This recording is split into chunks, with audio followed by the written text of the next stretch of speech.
2.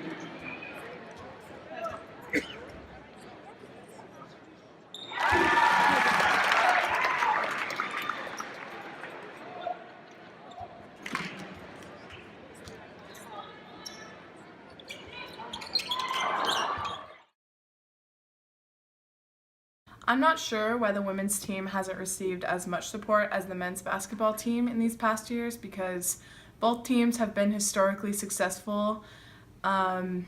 Maybe there needs to be more advertising for the women's games. I'm not sure. I think the men's team gets more support just because there's more overall school hype about them. Like, I think overall the university supports them more. Like, I don't know, you just hear more about the men's team than the women's team, which is interesting, especially like at my high school. Like, men's basketball was so much more emphasized than women's basketball. So I think it's not just like a Gonzaga thing. I think it's like a universal thing or like a national thing. I think to get people more excited about the women's games, women's basketball games,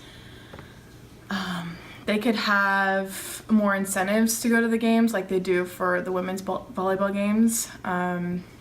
Outside of that, I'm not sure. I think it all starts with, I think maybe incentives might be a good way to go first. Like, oh, go to the women's game, you'll get a t-shirt, or I don't know, like, oh, if you go to a women's game, you can get like something that will help you with like the men's game. I don't know, something like that. You got to work off the thing that's heavily supported more in order to help the lesser supported thing, I guess. I think that might be a good place to start.